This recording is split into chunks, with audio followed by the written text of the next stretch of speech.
Good evening, everyone. Welcome to the City of Binghamton City Council Work Session, Monday, December 5th, 2022. Please stand for the pledge. To the flag, United States of America, the Republic, and one nation, under God, indivisible, with liberty and justice for all.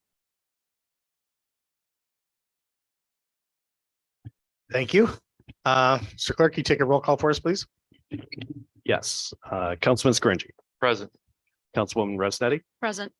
Councilwoman Riley, President. Councilwoman Friedman is absent. Councilman Burns is also absent.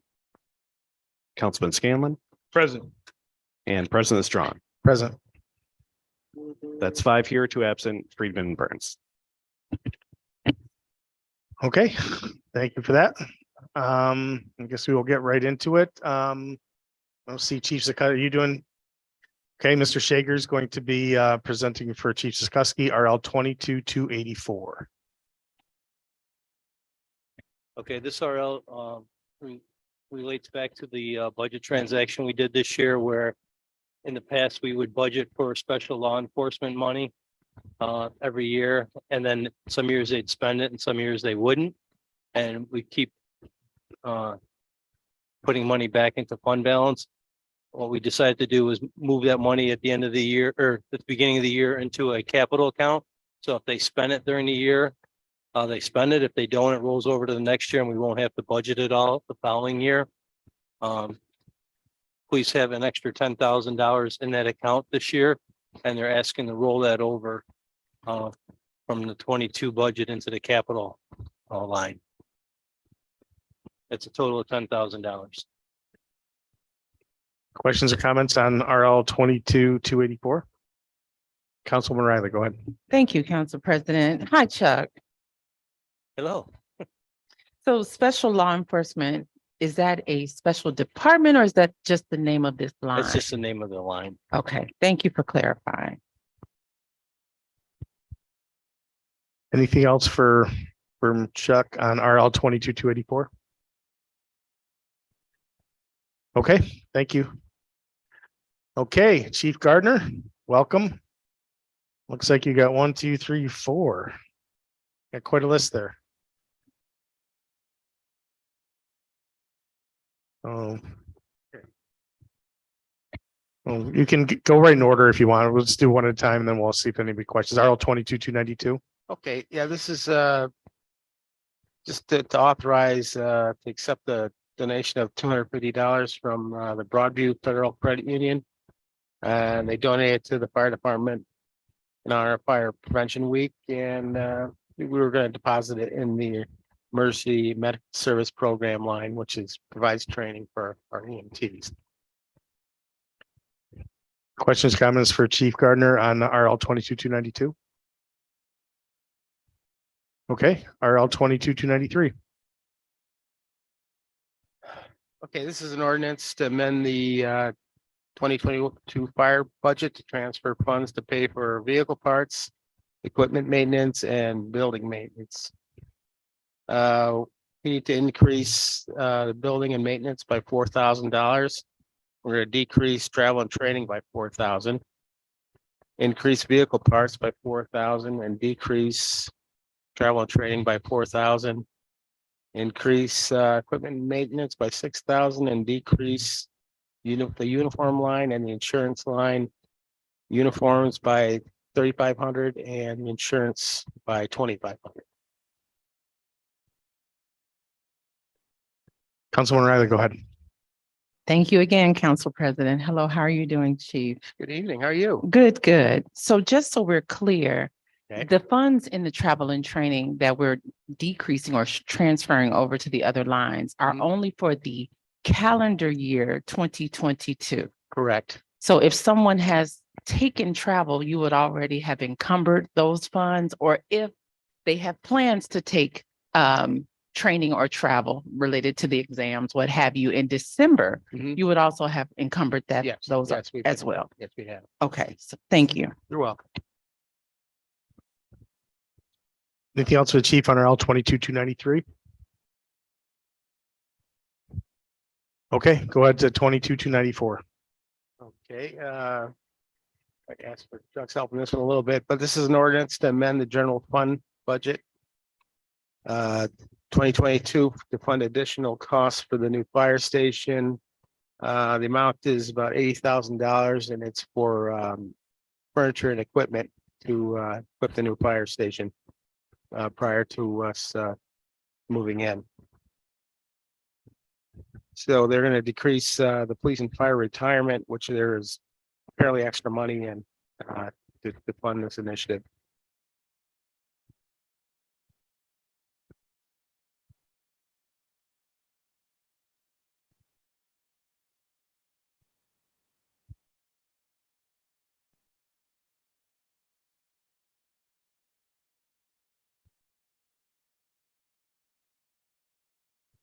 Questions or comments on RL 22,294 for Chief Gardner?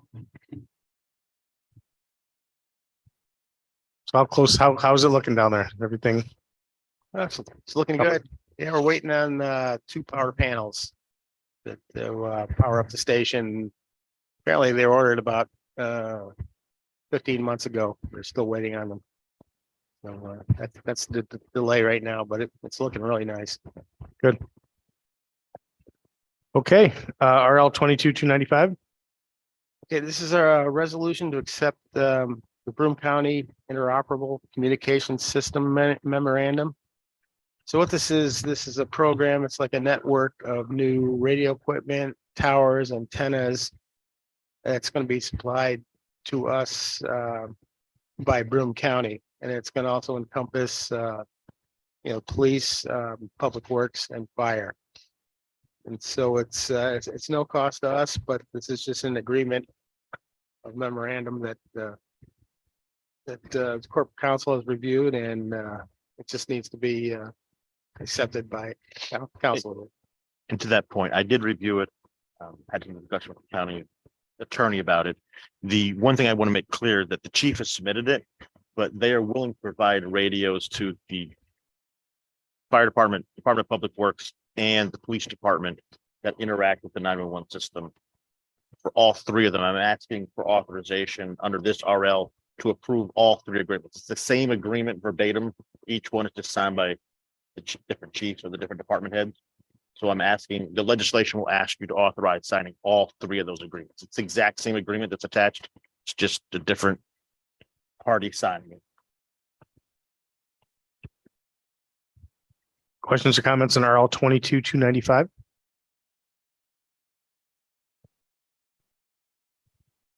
Councilwoman Riley, go ahead. You again. In the contract, I'm sorry, it Mhm. mentioned set off right. What is that? It's the right to set off. There's certain money that they owe us or that we owe them under contracts. And if the radios were damaged and we did not pay in a timely manner, they could subtract that money out of money they owe us. So like out of the tax levy, Mhm. if there's a $1,500 radio that's damaged and we haven't paid it or being recompensed, they can take that out of them and they would document it as part of paying this tax money. Perfect. And if we received something that was damaged from them, then We would report to them and they would replace it because it's in their best interest to maintain the system so it actually works. perfect. Thank you for clarifying. Okay, anything else for the chief? These 4 RLs? Thanks, chief. Okay, thank you. Have a good night. Have a good night.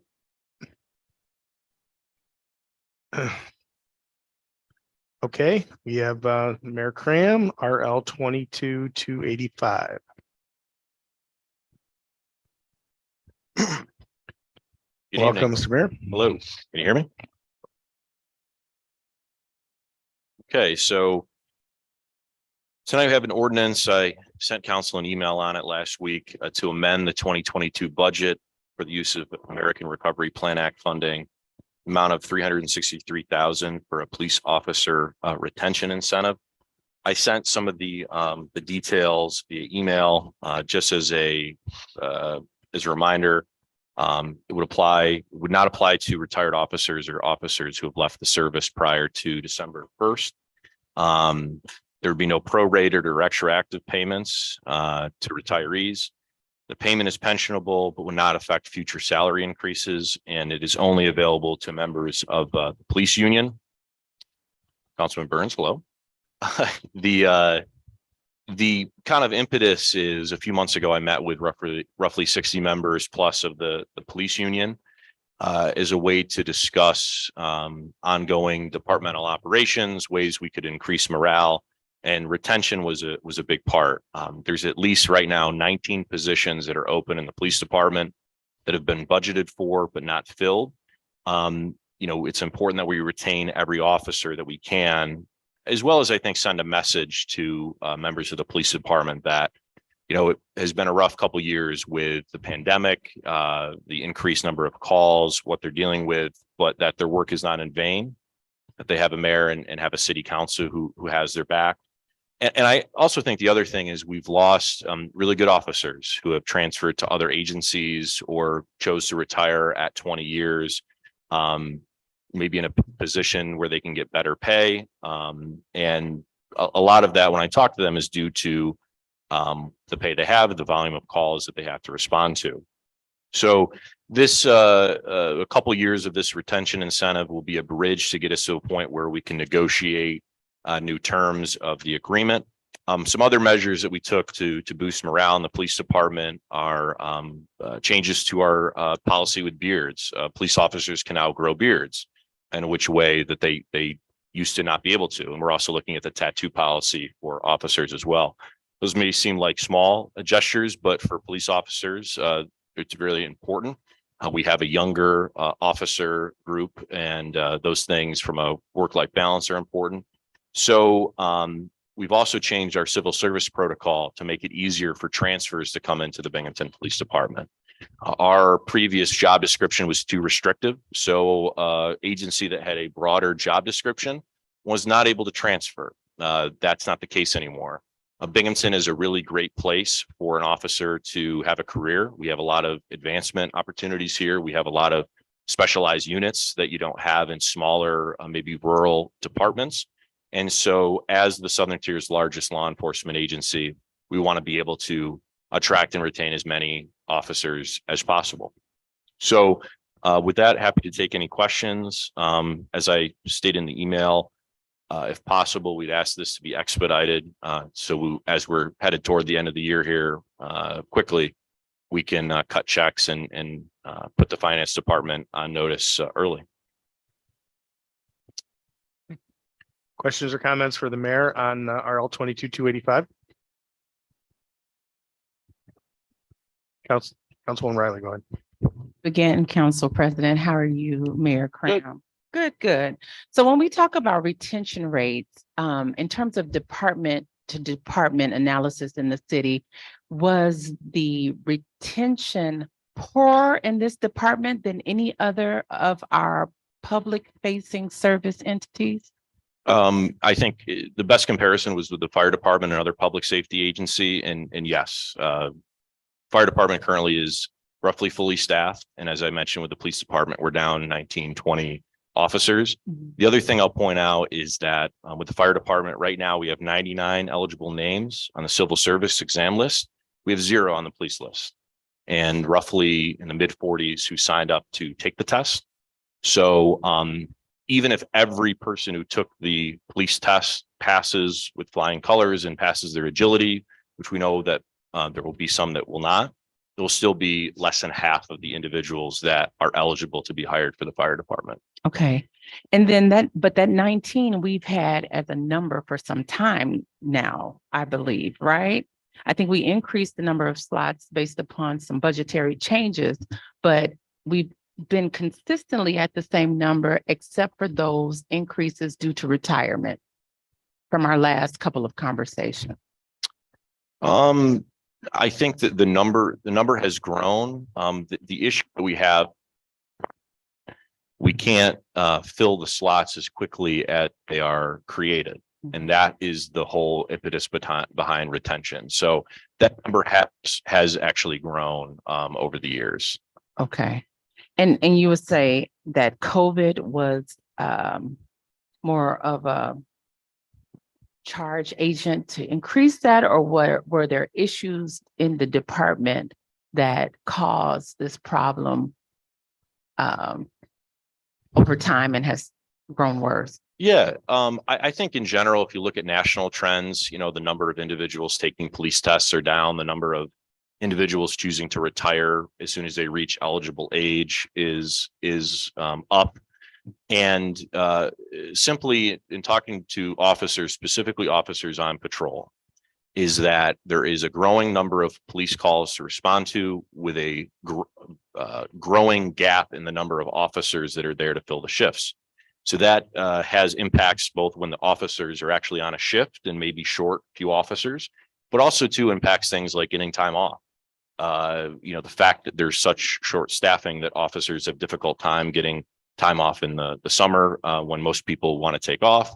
And that, you know, if an officer has to be out for surgery or sick, that it really puts a burden on their fellow police officers. So it's kind of this spiral of additional calls with less staff, which leads to less staff, which leads to less staff, that type of thing. And burnout in any workplace scenario where you're understaffed, of course. Mhm. But we did want to make sure that we are looking at the calls and concerns from all the city departments, because your stress level is subjective, right? You can feel as if you're harmed in your workplace and then say, well, why is this department prioritize their needs? Why are their needs prioritized over mine? Right. So my final question, I know you talked to the BPA and some of the strategies you listed to boost morale were based upon those conversations.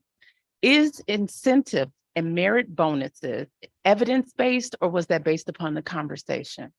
Based upon the conversation I had, and I will say that, again, this is not quantitative, but qualitative. Since discussing with the union and bringing this forward to city council, I've had a number of officers, you know, more than I can ever remember, reach out to me to say that they view this as a significant step forward, both the retention incentive and some of the other actions we're doing, that city officials are taking their concerns seriously, that we're not just saying, well, we'll deal with it later, or, you know, tough going, when it's going gets tough, you got to keep going, that we're actually making changes. And they view that as one of the more positive steps in many years to address morale with the department. Thank you. That concludes my question. Thank you. Councilman Burns, you're up now. Thank you, President. Hi, Mayor. Sorry I was late to hear the beginning.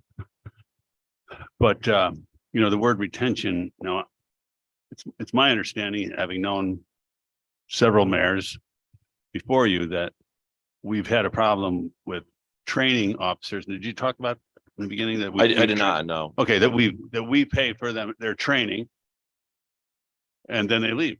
Mhm. I'm just wondering if personnel, you know, why do they leave? What is the reason? Is there one particular reason that rises to the top of why they leave? I would say pay, and any member, you or any member can talk to the police union about, maybe there's more specifics, but when you look at agencies that may be suburban police agencies around here who do not deal with the same type of crime, the same volume of crime or calls that Binghamton does, and they make more money, it's kind of a, you know, you start scratching your head a little bit. Or something like the state police that has salaries that so far exceed any local law enforcement agency that it makes those jobs very attractive. So I will not say that I think the city can ever be in a point to compete with the state police, but we should be looking at how can we compete better with our suburban law enforcement agencies to really retain the best talent. Now, the point with training, there is a provision where we can ask if someone transfers within a certain number of years, that agency can reimburse us for the cost of the academy. But relatively speaking, the academy costs are actually not as much as you may think. It's a good deal for the city. Okay, thank you. Councilwoman Resnick, go ahead. Thank you. It's really just a comment, not so much a question. Mayor, thank you for sharing all the information with us. You know, I'm a strong supporter of our police. And I just wanted to say that I certainly appreciate your efforts to do whatever it is that you can do to support our men and women in blue, and to show that we appreciate them and that their work it does not go unnoticed. So I just wanted to say thank you for that. Thank you. Anything else for the mayor on RL 22-285? Councilman Scringy, go ahead. Hey, Mr. President. How you doing, Mayor? Good. Good. Thanks for coming down and sharing this with us. Could you, it sounds like a very interesting idea. I think sometimes we tend to not realize that there might be an inherent bureaucracy as it relates to transfers. And so in dealing with retention rates, I was just wondering maybe if you could touch a little more on how liberalizing transfer opportunities can help with those retention issues. Sure. I would say in the last 18 months or so, roughly, maybe 2 years, maybe a year, we've had 3 or 4 individuals contact police administration with the wish to pursue a transfer here. There may be an officer in another part of New York State that has family here. And we were unable to accept that transfer because at the time that person took the test, their civil service exam was for a job description and requirements that were not as stringent as the city's. And, you know, it'd be the same way if someone from the state police wanted to transfer to Binghamton, theirs is more stringent than ours. So, or if someone from Binghamton want to transfer to state police. So that is why that was just one thing. Again, that won't solve the staffing issues that we're having. But if we get 2 or 3 highly trained officers from other agencies, and that would certainly help. You know, aside from that, if you're in an agency that does not match our civil service protocol, you can't be a lateral transfer, but you would have to take the civil service exam as if you were a 20-year-old that were starting a law enforcement career for the first time. We have had individuals who have done that as well. Thank you, Mayor. Thank you, Mr. President. Thank you. Okay. Anything else on RL 22-285? Okay. Thank you.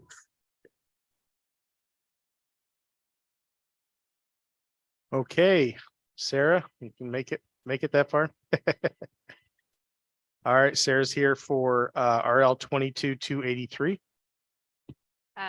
This is a resolution of the Binghamton Local Development Corporation to approve a revolving loan not to exceed $250,000 to Hanrahan Enterprises for the purchase of Nurture Pizza at 168 Water Street, Binghamton. I just want to point out that that is not the purchase of the building, but the purchase of the business itself. So the Hanrahan Enterprises is sole proprietor, is a 20-year employee of that downtown Nurtures location, has worked his way up from entry level into a management role and is ready to take on an ownership role as the current owner looks to retire. So this is a way for us to support keeping that business in downtown and supporting the next generation of business owner in our community. Happy to take any questions. So this is like for the franchise fees and the, Right. So business. it's a little complicated. There's 3 different businesses underneath the current LLC structures. This is peeling one of those businesses off. But yes, there's a franchise fee, goodwill funds, as well as the actual value of the items in the business. Councilman Scringy, go ahead. Thank you, Mr. President. Hey, Sarah. Hi. Thanks so much for coming down and helping us out with this. Please correct me if I'm wrong, Sarah, because I might be.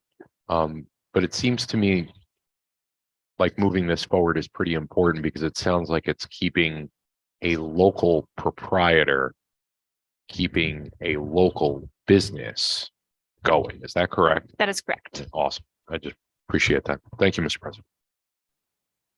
Thank you. Anything else for Sarah on RL 22-283? Councilman Burns. Hi. Hello. Thank you.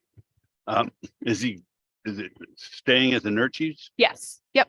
It will stay at Nurtures. Every employee at the Nurtures will have the opportunity to continue with the new ownership. It's really just a switch from one LLC to a different corporation, but they'll have the opportunity to either stay at that location or to be moved to one of the current owners' other locations. So the goal is to retain all of the current employees if they would like to stay.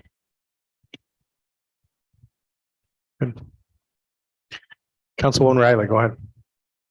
How did you know I was going to raise my hand? Oh, you were, you're, Yes, you're. thank you. Hi, Sarah. How are you? Good, how are you? Good, good. I know the BLDC has vetted this over and over and over and over, but did I hear you mention that this entity also owns other Nurtries locations? So the current entity that owns the Nurtries in downtown owns two other Nurtries locations. I don't want to misstate, so I'm not going to say it off the top of my head. This owner would just be purchasing the one business from that owner who has three. Employees have the option of retaining their employment with the original owner. Correct, at a different location. Awesome. Thank you for clarifying. No problem.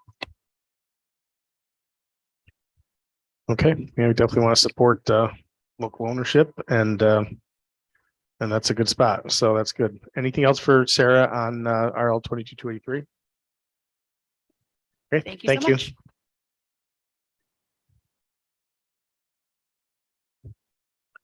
Okay, we have Dr. Burling on RL 2286 and 298. How you doing? How are you? Good.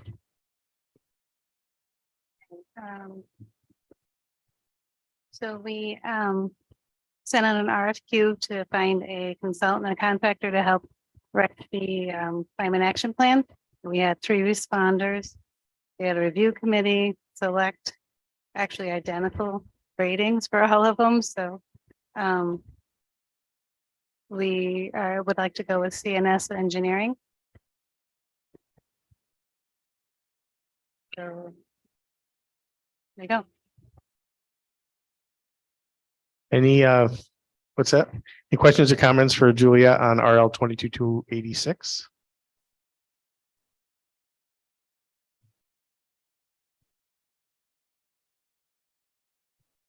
That's not.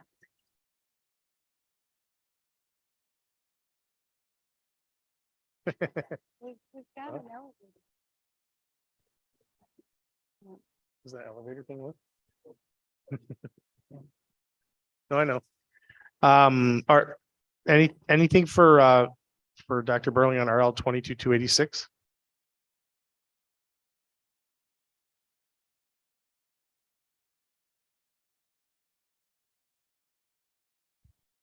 That's all right. Yep, go ahead, Councilwoman Riley. I remember reading somewhere that we were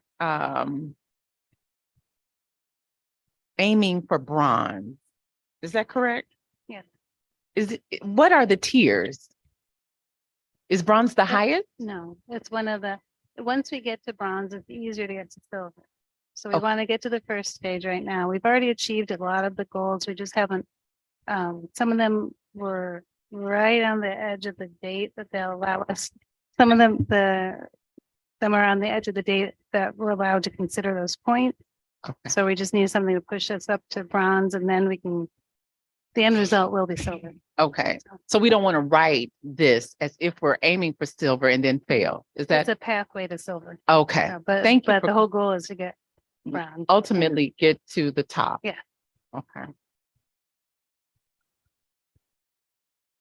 Councilwoman Resnitty, go ahead. Hi, Julia, how Thanks, are you? Sophia. Just wondering, how long of a process will this be? How long will it take for this plan to be completed? We're hoping to get it started in January. We should have a rough draft by 6 months. The longest part is updating the greenhouse gas emissions inventory. That's a bit brutal, but within a year it'll be done. Okay, thank you. Okay. RL 22-298. Oh, okay. We had an offer to purchase for 92 Park Ave. We've had a couple of open houses and this offer, Sabrina Brooks, she meets 2 of the criteria, LMI, and she's certified through the home counseling program with Metro, and she offered the highest amount. So it's a safe offer. Her use plan of the building is to live in the 2nd floor apartment and have the 1st floor converted into a larger apartment. And then eventually rent that, move down there and rent the upstairs. Councilwoman Yes, Riley, go ahead. thank you again. So, but right now, Julie, Dr. Burling, it's zoned commercial, correct? It can go either way. Okay. And then how many applicants did we have this go round? In total, we've had 5 since we first listed it.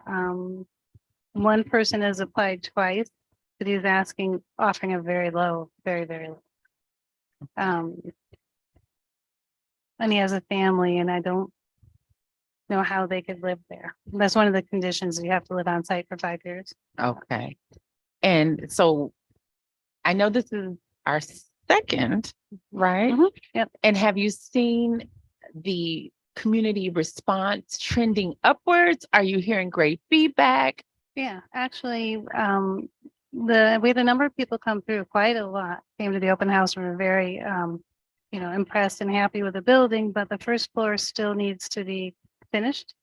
So once you buy it, you still have to put more money into it. And so a lot of people then didn't apply or didn't follow through. So, Okay, okay. Yeah. And remind me, do we have other properties that are coming up? we have one on Glenwood that sustained more damage than we were aware of. It had been full to the ceiling with garbage. So when we had someone haul it all out. And the fire marshal actually went and did it because it was a fire damaged building. So the fire char was deeper than we had been led to believe because we couldn't reach it all. Mhm. So I don't know if we're going to be able to afford to renovate that one. So, but But we'll see. well, if we Mhm. were in a bubble with loads of resources, Then we could, yeah. then we could, correct? The estimate for repair on that was close to 250, 300,000. Oh, Yeah. So okay, it would actually, we could probably build something there for okay. a better price. And usually when the city, Mhm. well, we know we were under the grant Mhm. to launch this, but say we had ARPA money Mhm. and we wanted to donate or allocate resources towards Mhm. the rehab of additional properties outside of what was listed in the grant. Mhm. The city does not intend to recoup the restoration and renovation fees. We did with our first one. We Oh. recouped in full. And the second one, we offered a discounted price, and that's the recapture amount if they sell within 5 years. Okay, Because the repair and restoration of this was almost 110,000 for 92 Park Ave. okay, And that puts it out of the price range of a lot of people. So absolutely. we have to have properties that are easier and cheaper to renovate, just to Okay. keep it at an affordable cost. We have a good amount of money in the city's RISE program, but if people are priced out, it won't do any good. Absolutely. Well, thank you for giving us this update. I know a lot of Absolutely. people write about city rise and what we're doing, and they don't, it's hard to realize Sure. how much it takes to put into one property It's and expensive. post and then engage everyone that visits, then applies and has thousands of questions. So thank you. Absolutely. Councilman Burns, go ahead. Thank you, Mr. President.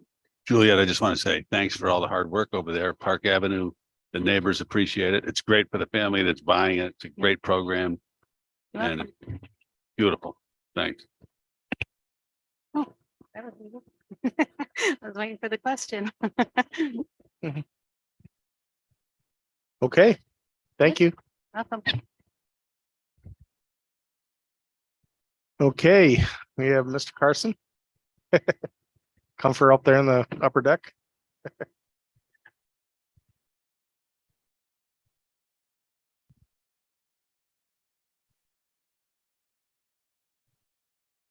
How you doing, Steve? Doing all right, thank you. Good. for having me. 22,279. 279, that is an RL requesting a change in the city charter to bring it in line with a request from HUD to match a federal requirement for getting funding for code salaries. I'm asking that to be expedited because we'd like to get that done and closed out before the end of the year. So it's simply a definition, excuse me, allowing code enforcement to define a property as deteriorated upon each site visit. HUD approved this definition. And so as we do a review of the tasks they've done as part of the salary reimbursement process, we are now able to review. And if the code enforcement officer did not add deteriorated, we can usually make a determination from this list here whether a property is considered deteriorated as well. Obviously, a property that has no issues will not be considered deteriorated. This will have no other impact, at least for now, on properties other than allowing us to use this as a means of getting code salary reimbursed from CDBG from the federal government. As part of this as well, properties must be LMI and well, to get reimbursed. And then in addition to that, we will attempt to reach out to the owners and owners and tenants of the properties to make sure they're aware of resources in the community for housing, food, and other things like that. Any questions or comments for Steve on RL 22-279? Okay, RL 22-280. Is that better? Okay. All right. 280 is a request for us to enter into professional agreement with Chrysalis Research and Consulting out of Atlanta, Georgia. They were the only agency to respond to an RFQ for professional services for creation of the home ARP plan. That is a $2 million grant. You could think of it as home COVID money, along with the ESG and CDBG COVID money we received. However, the long list of requirements for this to pass HUD approval simply made it not really fiscally responsible for us to be able to do it with our current staffing resources. So this is our attempt to address that. We're hiring this agency. The deadline for them to submit the plan for us to then submit it to HUD is March 30th. Actually, that's technically the deadline. So I am requesting expediting on this. The funding for this has already been approved in a general sense for home ARP admin services from a previous RL. So this is simply us going through the RFQ process. We've communicated with them several times. We've talked with them, and they have experience doing this exact thing in New York State. So they're everything points to them knowing exactly what they're doing and being able to do this in a quickly, timely manner and in a really good way. Any questions for Steve on RL 22-280? Councilwoman Riley, go ahead. Thank you, Council President. Hello, Steve. How are you? Good, all right. Good, good. So as I share with my fellow councilmen, a lot of the things that oh gosh, I forgot the acronym, but the council that we have representing us. Oh, CDAC, yes. Yes, the CDAC. They're not able to convene and conduct business because of quorum. Correct. And this, with a due date of March 30th, would be impacted if we continue to allow the vacancies through the new year. Yes, potentially. I will say that we've managed to make quorum so far, just on the skin of our teeth for the last few meetings, and we have had a new member added recently. That being said, that part of this will require CDAC should at least be notified once whatever this agency comes out with a spending plan. CDAC should be presented to, or at least be given a copy. We probably end up doing that on Zoom if possible. And then similar to the regular action plan, it will have to go to be approved by this body. So the mayor will have to accept the funding recommendations this agency has for the home ARP funding. But yes, it would potentially require CDAC to meet in a quorum type method, although I'm not against them getting sort of like a training thing off non-standard times. But yes, we are still lacking an at will city council position. And we've had issues with another person, and I've spoken with that council person directly regarding that. But other than that, it's starting to gear up, and people are starting to be much more attentive and taking care. But I would also point out that in regards to that, a lot of would be the even districts. The even districts, and I sent an email out to Lee on this, and I hope it got passed on. Their appointments end at the end of December. So if you're planning on keeping on your CDAC appointee, make sure to reach out to them, make sure they're okay with that, so we can officially extend them on for another 2 years. And I think I just signed one. Great. Does that address what you were? Yes, it Oh. does. So, but there is still one at large that the council, Yes, the council, there needs to be a council at large person. I think the Okay. last person was Carl. And I don't think anybody's been appointed since then. right? So I sent an email earlier and maybe towards the end, we can discuss a little further because we don't want to hinder the funds that they're reviewing now because they're having live presentations where Correct. these agencies are coming out. And if there's no quorum, you can't conduct business. So that was that part that would also impact this. But my question is, I know that the consultants have to add every potential fee so that they ensure they're covered. Mhm. Now, they did add a fee for the public hearing. Is that because they're paying for salary? Or do you know why they're charging for a public hearing if we're conducting the public hearing? I'm trying to find out exactly which line that's under.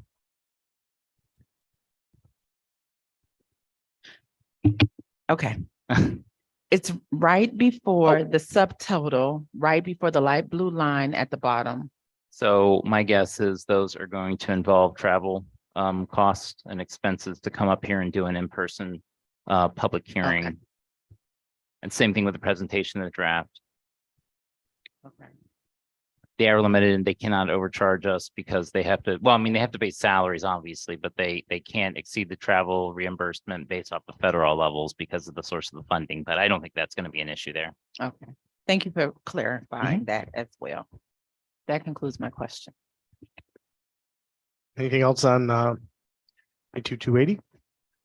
I am requesting this to also be expedited so we can get moving with these guys as soon as possible, just simply because of the deadline. Okay. RL 22281. So this is more of just something we stumbled across in our regular job. We were reviewing, I knew I was doing in the RL legislation to update the code regarding that description to meet the HUD requirements. As we were doing that, we had some discussions with code planning, even the mayor's office, even finance. And it turns out that we have nowhere in the language exempting sort of city grant projects from being exempted from permit fees. Sometimes these are forgiven if the code knows about it, but not always. And sometimes they're simply paid. And it's just a kind of a waste of funding because we're paying ourselves with this money.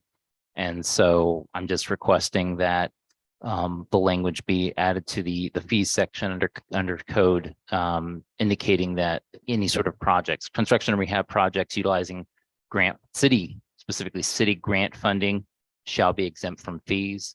I have thought about this, trying to figure out if there's something else that might also qualify for this that we want to charge fees for, and I can't think of anything, but I will leave that to obviously council, mayor and legal to determine if there's something that's going to fall in the cracks you want to make sure is addressed there. But we would like to get this codified, but there's no speed requirement on this. There's no need for this to be expedited.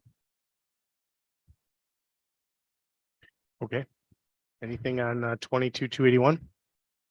Councilwoman Riley, go ahead. Thank you again. So I know Corp Council has reviewed this, but is this typical language seen in most municipalities? And nothing that would cause any type of legal action if we were to move forward as it is stated? I did not review whether it was true in other municipalities, but I do not believe it caused legal action. Thank you for that. I mean, it makes sense, but I want to make sure, before we move forward. If they were proposing waiving fees that were set by New York that we had to charge, that'd be a different issue, but it's there are They're fees. ours. Okay, perfect. Thank you. This may also have an impact on the capital projects that nonprofit agencies typically ask for. Again, these are only building permit fees and they're not a huge amount, but it could potentially allow them to stretch those funds just slightly more without having to pay for, the permit fees themselves. Okay. Anything else for Steve on this or any of the three RLs? Okay, thank you, Steve. Thank you very Have a much. good night. Thank you. Yep. All right. At Tito Martinez coming up.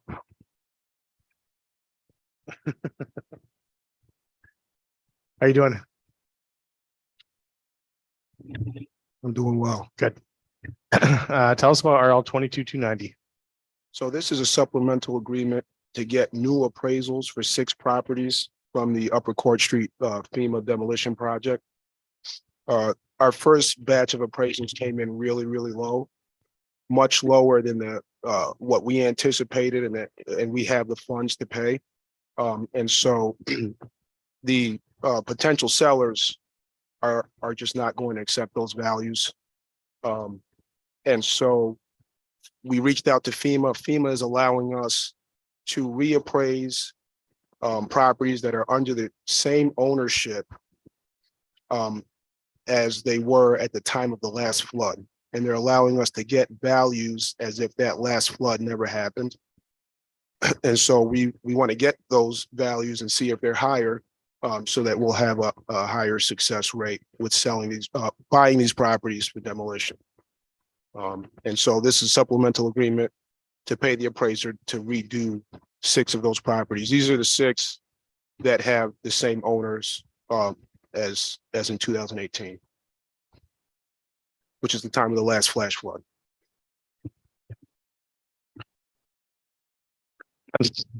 Councilman Scanlon. Thank you, Mr. President. Tito, any sense of how long this would take? I know Mr. Miller is very busy, but any sense how long this would take to get the second appraisal? A few weeks at least, I would think.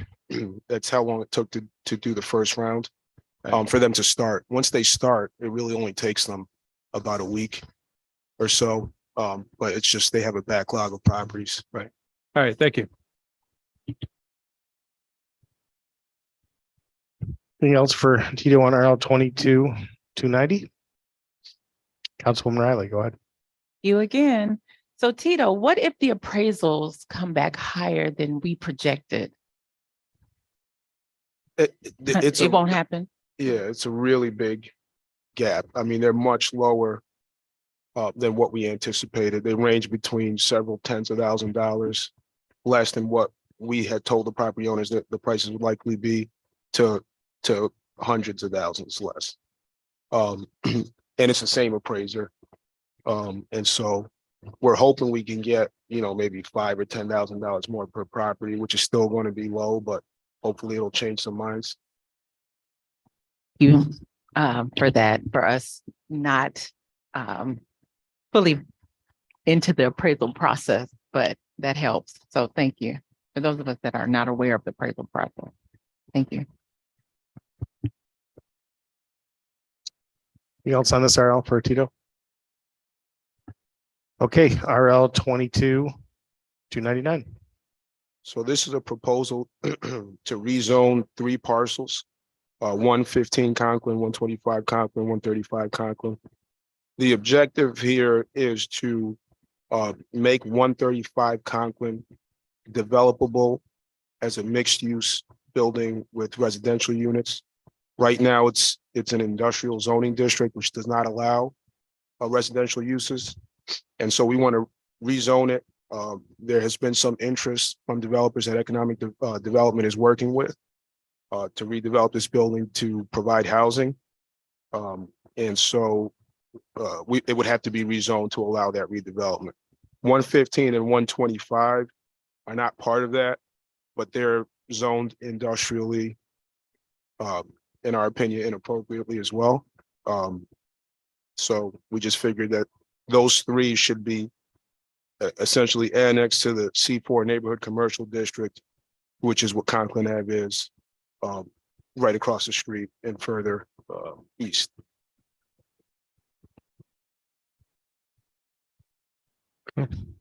Questions for Tito on RL 22299? Councilman Byrne. Thanks, Tito. I'm suddenly very interested in Conklin Avenue. But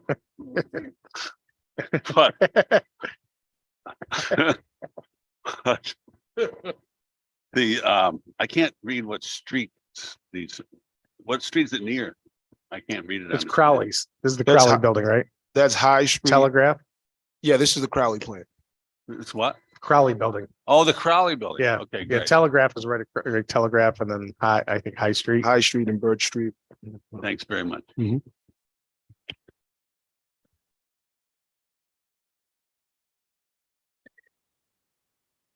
Okay, yeah, that would be a great great building to bring back into play for the city and the residents.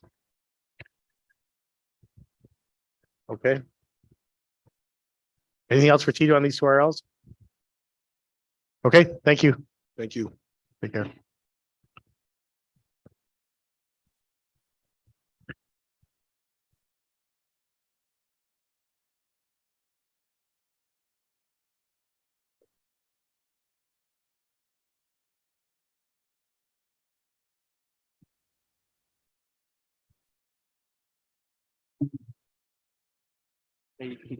Okay. One, you taking that one? I got a couple here.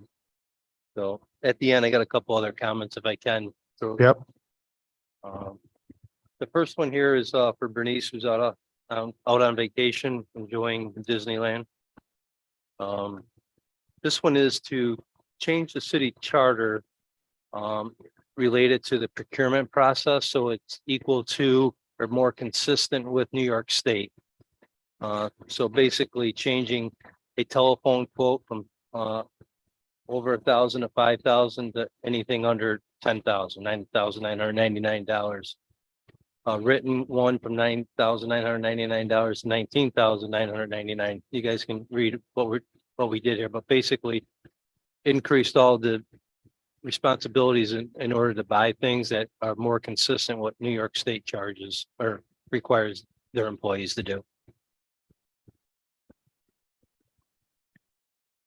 Questions or comments for Chuck on RL 22-291? Okay. RL 22-296.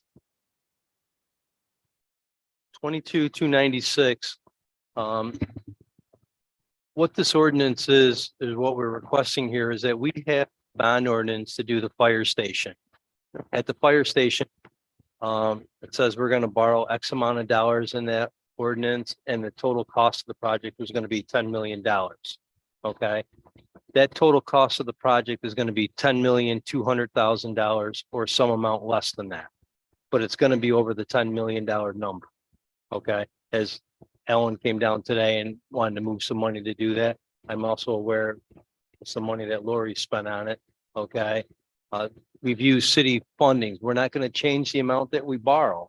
It's just being spent out of different lines within the city. And the total cost of the project needs to be documented in a bond ordinance.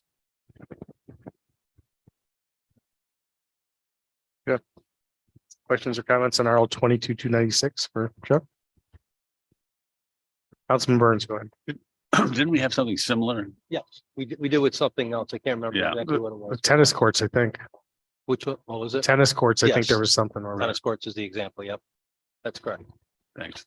Council President, can I just go back? Small little thing. I just caught something in the suggested language. It goes from 99.99 and then it picks up at 99.99 again. That next second number should be 10,000. It makes a dollar difference. But they should not stop on the same number. It's just a little thing.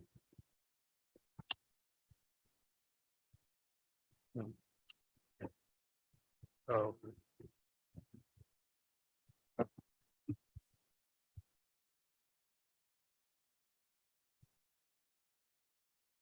You amend it, we'll just make it that way in the language of the statute when it comes to. Just makes it Councilman clear. Scringer, you gotta. Go ahead. Thank you, Mr. President. Yeah, Chuck, just wanted to ensure, and I think we kind of got it out of the way, the same way with the tennis courts, right? This isn't actually changing the dynamic of the bond. This is just a reflection of everything that could potentially fall under that total, correct? Correct. Yes. Thank you, sir. Thank you, Mr. Thank you. All right, go ahead. And please clarify, we've already approved those budget transfers, so we know which lines are moving from which line to cover this additional 200. In some cases, you haven't approved them, like in Lori's budget, she's got a hardware software that she spends money on for security. She bought the security system. We've for- talked about that before. Yes. So we'll eventually see the no. No, because I already have it in my budget. It's in my annual budget for security. So this year I spent the security money on the fire station. Okay. I always budget for computers every year. Some of the computers that I'm buying this year are for the fire station. You did see the ones that Al was transferring. Yeah. That one was. You did not see them in relationship to the fire station, but you approved them through approving the budget. They were approved in the budget process.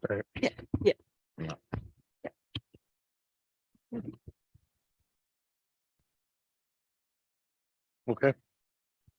RL 22-297. Okay, 22,297. When you approve the blue collar and the supervisor's contract for Teamsters at last work session, you approved paying out ARPA funds to them. What I need to do for ARPA reasoning is I have to have an RL that specifically identifies that you're spending ARPA money, okay? I do not know the exact amount today, okay? The number I gave you here, $792,000. That is what I thought it was gonna be. I have a grievance out there and it may be more than that, okay? But at this point in time, I don't know that exact number until that grievance is settled. But the main point here is that we were using ARPA money to do this. And after we get everything documented, I will send you all an email and let you know what that final number is.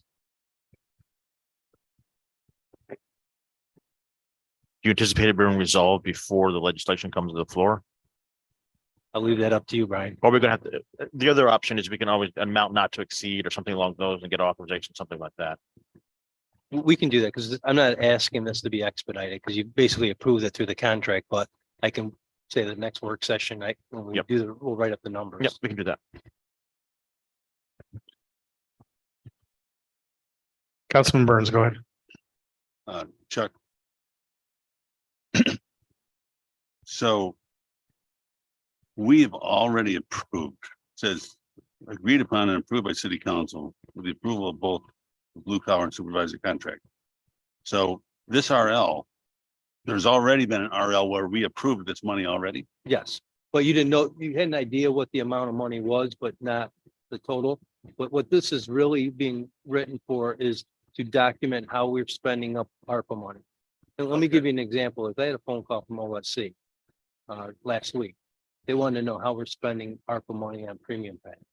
And then I had to send them the transactions documenting what we've done. Okay, which they were happy with. Okay.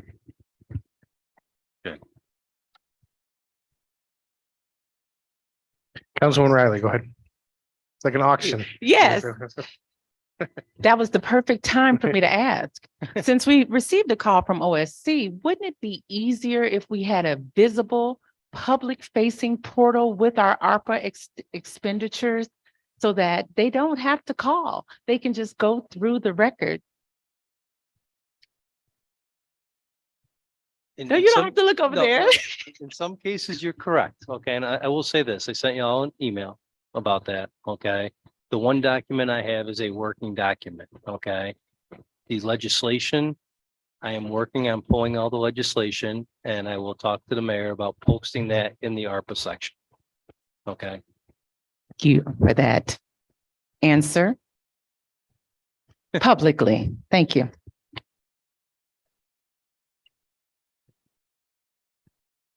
We have any other Anything else on questions that? these? Chuck says a couple other things. Anything else on, I got a few things just so go ahead. that are gonna pop up here by the end of the year, okay? The first one is at joint sewer. They have a board meeting on Tuesday, and I have a series of budget amendments that I'm gonna ask you to expedite. Okay, they are on what they call an enterprise system, but our Munis system was never set up to be an enterprise system, okay?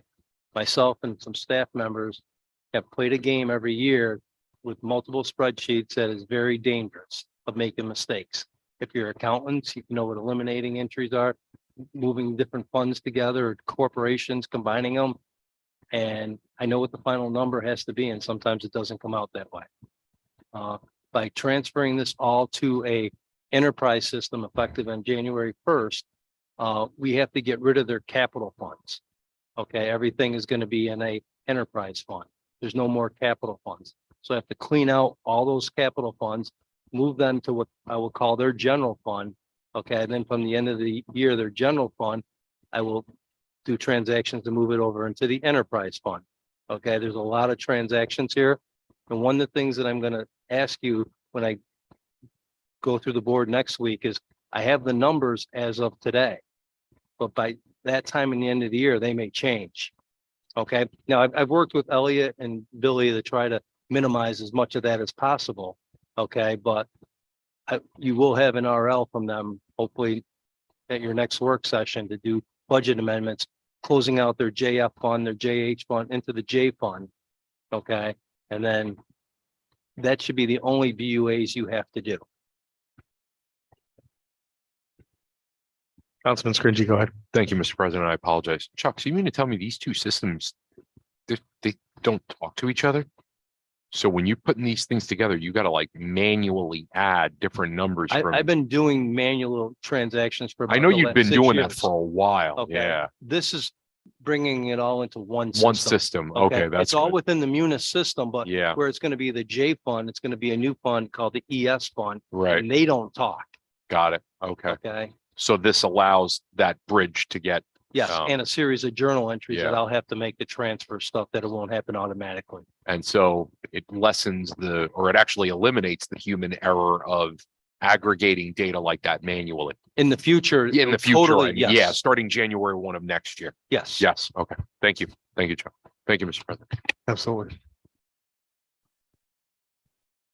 The other thing that I wanted to bring up, if everyone's okay with that one, is Juliet was talking, Angela, to you about the ARPA funds to be used on, like how they're using the RISE grant. We sent over roughly $2 million to the land bank to do. Clarify. So no, I am aware of the money we gave to the land bank, but I wanted to make sure that if Juliet felt hindered due to lack of funds, if we had that and we wanted to directly support this project as opposed to the land bank projects, we heard her feedback. Okay. And Right. And we are, we saw it on the spreadsheet, remember? Yeah. About the money towards the land bank. and how the land bank works, which I don't know if we can do this in the RISE grant or use ARPA funds ourselves to do it, is as you sell that property, you have to roll that back over into that project again. So you get multiple uses of it. Okay. And as I was listening to Juliet, and I do know what they're doing there, seems to be working. I mean, we're not getting the full value that we're putting into the houses, but we do that in many different places with CDBG money, especially to help elderly. And it may be, possibly a good use of funds in the future.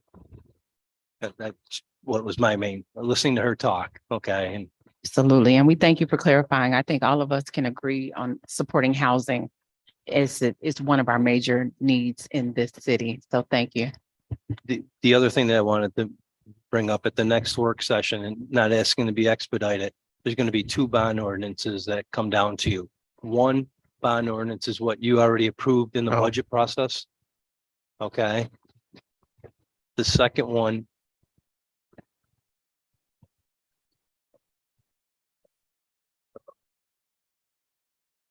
So you'll have one bond ordinance that you've already approved in the budget with the, say, $15 million, like roughly is what the number was. These are all the projects we approved through the budget process.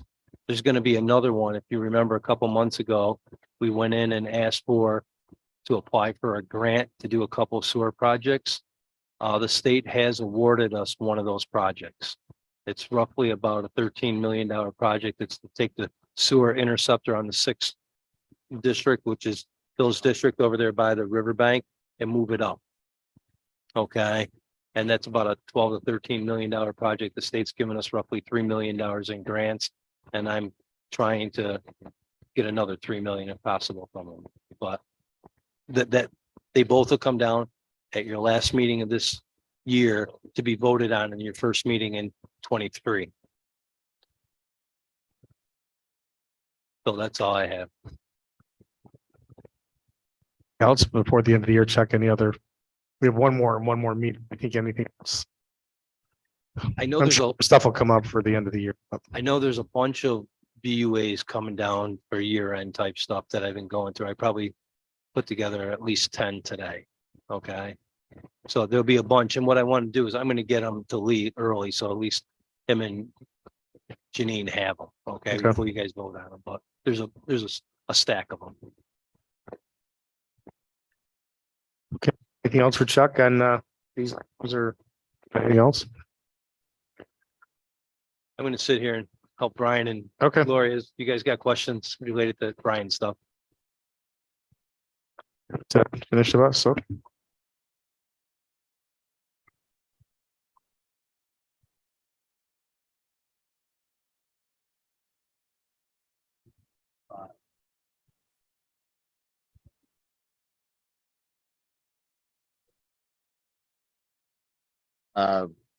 I'm sorry, going back down to page 65 again. There was, we just sort of standardized what the practice actually is regarding lunches and what's required by New York State law, that we have an hour or half hour approved by the mayor. There's also a non-existent position there under subsection A, the administrative assistant, the commissioner of public works no longer exists, so it's been removed to make the charter consistent. And then there was the IT assistant manager, which is a new position, so that was being added. On page 67, we're changing the dates when we bring increases in the city clerk and assistant city clerk positions to you, or we ask it from you for the purposes of budgeting, so that when we come to you with the budget about a month or two later, that we have those numbers and they're incorporated into it. Turning to page 68. There's an odd system in our present code as it is that the chief's salary, the fire chiefs and the police chief salaries are coupled. They follow each other. This ordinance that we're proposing decouples that so they can shift independently of each other and grow independently of each other. Also, at the top of the page, under F2, you're going to see two changes. They appear to be rather minor. They're actually pretty significant. One of them is that for the chief and for the assistant chief, we are eliminating overtime. You'll no longer be eligible for overtime. But in exchange for that, we are also adjusting how the assistant chief's salary is calculated each year. It used to be based on the amount of the increase of the captain below him. It is now beyond the percentage of the increase. And the reason why that has happened is over time, as the percentage continued to grow, the captains got closer and closer and closer. It was done like 20 years ago. Over the 20-year time, the captain's salary has it's approaching what the assistant chief salary is. So we've now made it fixed that the percentages are matched, so that chief always stays ahead of the captain's position. On the next page, page 69, it's simply the addition of insurance rates and payments for 23 and 24. And I think that's all of it for that one. Is there any other questions on the amendment, both of them at the 124?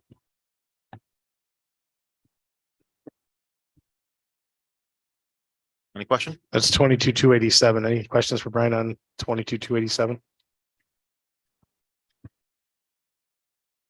Then on 88, City Hall hours. If you look at the caption up there, it tells you it hasn't been amended since 1973. The advent of computers and all kinds of other things have changed how those works. We are now simply going to City Hall is open throughout the year, Monday through Friday, 9 a.m. to 5 p.m. and simplifying it to that. That sort of reflects the modern reality of how people work and how people even use City Hall. And you'll see a list of of heads of departments, and it just reflects the way titles have been changed. There's departments that have been combined where they used to be not combined, it's combined together to reflect what we actually have on the payroll, what's in your budget. We haven't looked at this statute again, probably, 75.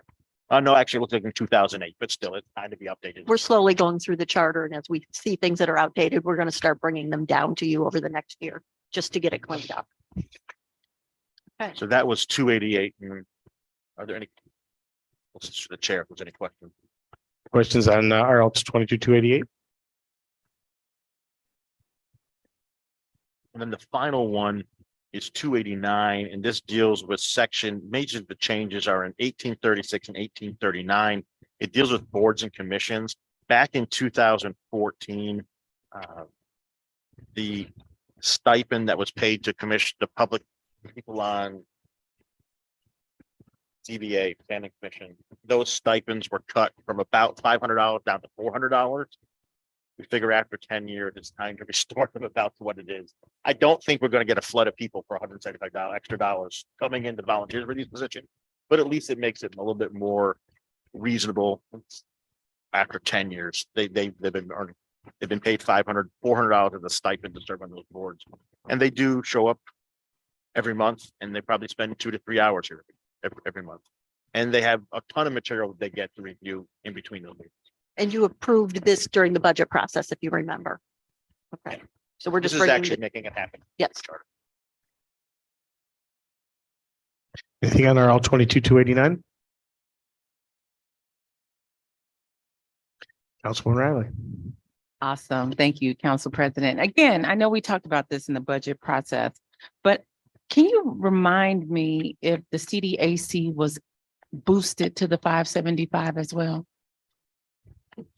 This boosts them to the 575, and when awesome. Steve does the next year block grant. that we will Perfect. budget Okay, for I that. just wanted to verify. Yes. Thank you.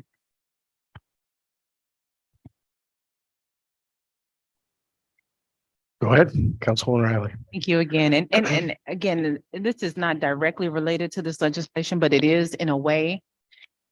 Many of the municipalities around us have the Code 360 allows easy search functionality of the code and any legislation. I'm wondering if we've viewed. I have not looked at that. I will look at that. Thank you. Okay. I'm familiar with Code 360. It's actually a service that you pay for. I believe we had it 15 or 16 years ago. It was fairly expensive to keep up, and that's why I believe it was eliminated. However, 15 years later, we may need some of the nuances provided within, It's right? something that can be investigated by council. Thank you. I will research it. Thank you. Thank you. Anything else for Brian on any of these? Okay, thank you. Okay, pending legislation. Mr. Clerk, anything noteworthy? I know we got a lot of items here, but don't expect you to go through them, but anything we need to be aware? Yes, so December is always a busy month for us. We do have a planning commission appointment on Wednesday that the mayor sent down to everyone. On the back here are, or on page 2 of the agenda, are 17 RLs that are up for consideration. You'll notice way at the bottom, RL 22-282 is our local law. And there will be a public hearing on that. And then that's in addition to the 4 that were expedited tonight. Okay. Anything else? We give the order. Councilwoman Riley, go ahead.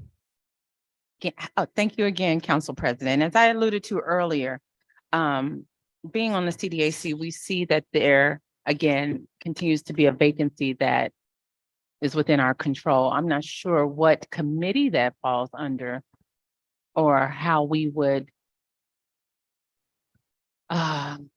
initiate a democratic process to fill that seat.